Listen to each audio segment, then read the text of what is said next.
आपल्या राज्याचे लोकप्रिय मुख्यमंत्री माननीय एकनाथराव शिंदे साहेब, उपमुख्यमंत्री माननीय देवेंद्र फडणवीस साहेब, मंत्रिमंडळातील माझे सहकारी दिलीपराव वळसे पाटील, तसंच पुणे माडाचे सभापती शिवाजीराव आढळराव पाटील, खासदार अमोल कोल्हे, आमदार राहुल कुल, अशोक पवार, महेश लांडगे, तसंच उपस्थित असणारे तिन्ही पक्षांचे जिल्ह्याचे अध्यक्ष, तालुक्याचे अध्यक्ष, विशेषतः तुळापूर आणि वडू बुद्रुक या दोन्ही गावांचे उपस्थित असणारे सरपंच, उपसरपंच, ग्रामपंचायतीचे सर्व सन्माननीय सदस्य, शासनाचा उपस्थित असणारा अधिकारी वर्ग, जमलेल्या बंधू भगिनी, पत्रकार मित्र आणि माझ्या सहकाऱ्यांनो, बरेच दिवस आपण छत्रपती संभाजी महाराजांची इथं एक चांगल्या प्रकारचं स्मारक करावं अशा प्रकारची भावना अनेकांच्या मनामध्ये होती। पाठीमागच्या काळामध्ये जिल्हा परिषद पुण्याने वेळोवेळी त्यांच्या परीनं काही गोष्टी करण्याचा प्रयत्न केला, परंतु त्याला मर्यादा होत्या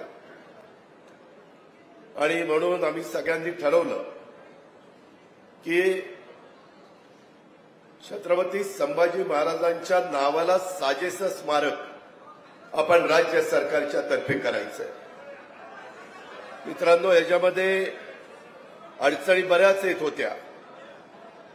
त्यामध्ये आपल्याला साधारण एक 8 एकर जागा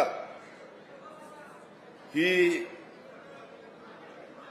तुळापूरच्या परिसरामध्ये आहे आणि आपण 397 कोटीचा विकास आराखडा मंजूर केला।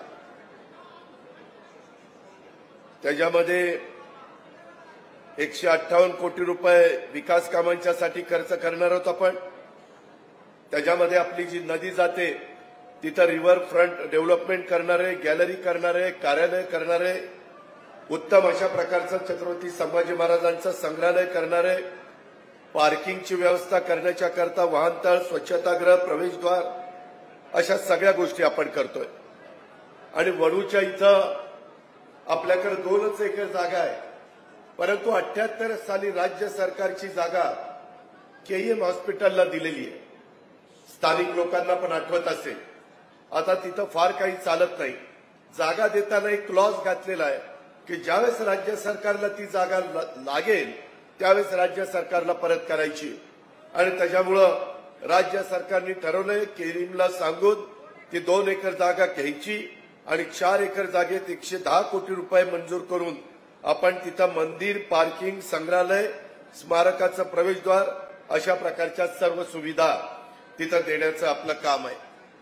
हे सगळं एवढं सगळं चांगलं करायचंय। मला आमच्या तुळापूरच्या सरपंच सौभाग्यवती गुंफाताई इंगळे आणि वडू बुद्रुकच्या सरपंच अंजलीताई शिवले यांच्या सगळ्या पंच कमिटीला विनंती करायची, स्थानिकांना विनंती करायची की बाबांनो, आपला सगळ्यांचा अतिशय हा महत्वाचा प्रश्न अनेक दिवस प्रलंबित होता।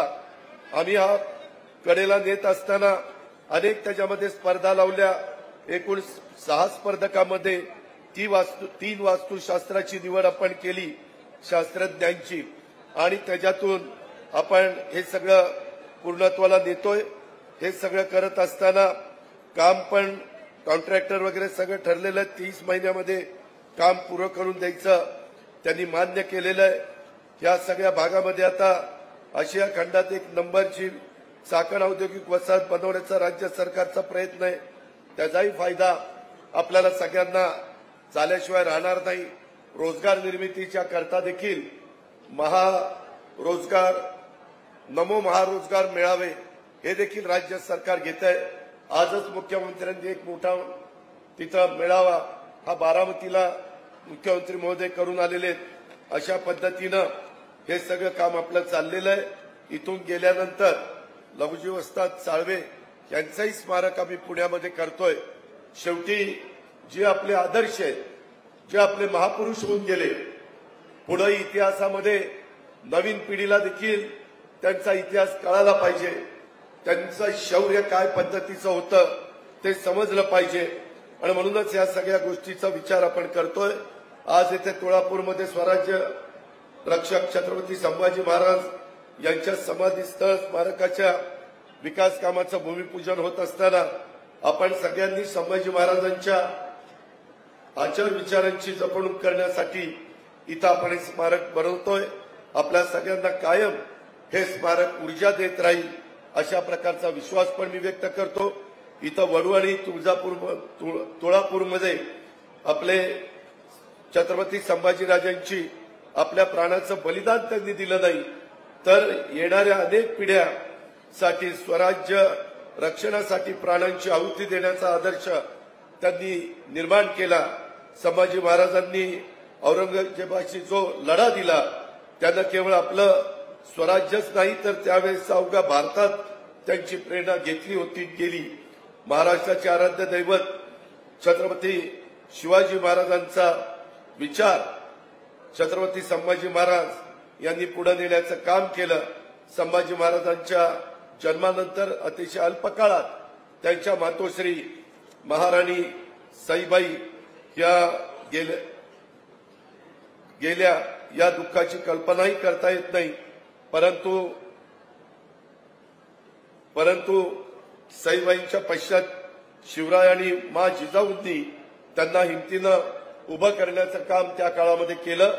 स्वराज्याच्या या युवराजामध्ये त्यांनी स्वराज्य स्थापनेचा विचार पेरला। राजमाता जिजाऊंनी त्यांच्या जडणघडणीमध्ये विशेष लक्ष दिलेलं इतिहासामध्ये नोंद आहे। छत्रपती संभाजीराजांनी त्यांच्या शिक्षणाकडे देखील लक्ष दिलं।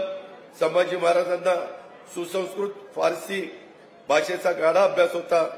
त्यांनी बुधभूषण, नायिकाभेद, सात शतक, नखशिक असे ग्रंथ देखील लिहिले।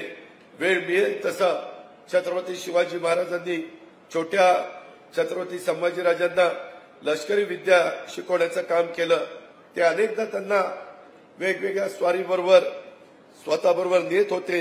ही त्यांच्यात महाराजांनी केलेली लढाऊ विचारांची पेरणी होती। लहान वयातच छत्रपती संभाजी महाराजांना औरंगजेबाच्या भेटीसाठी देखील सोबतीला महाराज घेऊन गेलेले होते।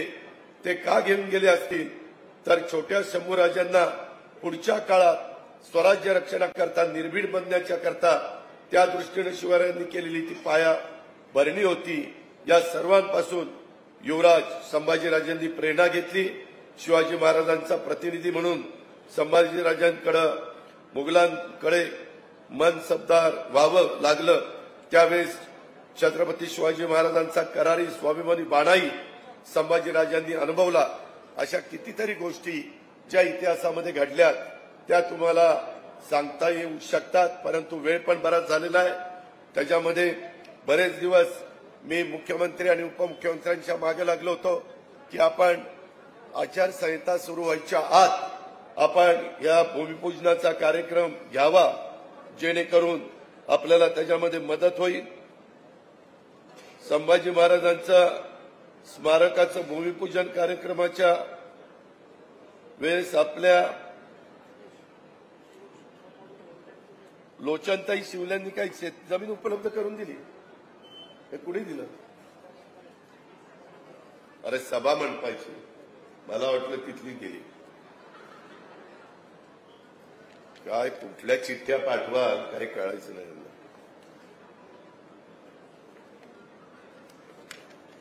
मला पुन्हा एकदा आज आपल्या पुणे जिल्ह्यामध्ये स्वतः मुख्यमंत्री राज्याचे आणि उपमुख्यमंत्री या ठिकाणी आले।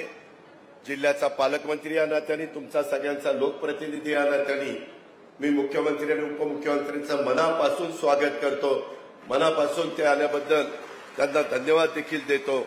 आणि खरोखरीच आपण सर्वांनी हे स्मारक होत असताना तुमच्या काही सूचना असतील, तुमच्या काही कल्पना असतील तर त्या आमच्या कुणाच्याही लक्षात आणून द्या, परंतु तिथं वेगळे काही प्रश्न निर्माण होतील अशा प्रकारची गोष्ट कुणाच्याही हातनं घडता कामा नये ही अपेक्षा आजच्या या भूमिपूजनाच्या कार्यक्रमाच्या निमित्तानं मी आपल्या सर्व सहकाऱ्यांच्या समोर व्यक्त करतो. संबंधित कॉन्ट्रॅक्टरलाही सांगतो की इतकं दर्जेदार अशा प्रकारचं काम झालं पाहिजे की आपल्याला पण एक अभिमान वाटला पाहिजे. अशा प्रकारचं काम या महाराजांच्या समाधीचं इथं झालं पाहिजे, स्मारकाचं इथं झालं पाहिजे. त्याचबरोबर महाराजांनी आपल्या स्वतःच्या आयुष्यात एक देखील निवडणूक ते हरले नाही अशा प्रकारचा इतिहास त्याच्यामध्ये आहे. आणि त्यांचं स्मारक आज वडू आणि तुळापूरला होतं. त्याचं खूप खूप समाधान मला तर आहेच आहे, परंतु तमाम माझ्या सर्व सहकाऱ्यांना, महाराष्ट्रातल्या जनतेला आज हे महाराजांचं स्मारक होतं ते नेहमीच प्रेरणादायी राहील.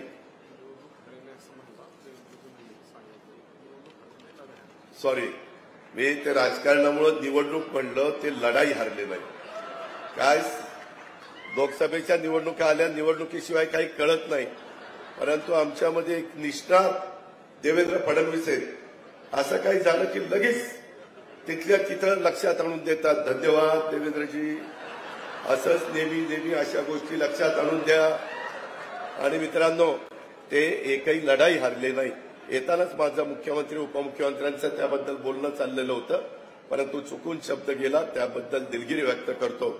आणि पुन्हा एकदा या सगळ्या स्मारक छत्रपती संभाजीराजांच्या नावाला साजेस अशा प्रकारचं स्मारक करण्याकरता राज्य सरकार कुठं कमी पडणार नाही हा विश्वास मी या निमित्तानं व्यक्त करतो आणि आपल्या सगळ्यांची रजा घेतो. जय हिंद, जय महाराष्ट्र.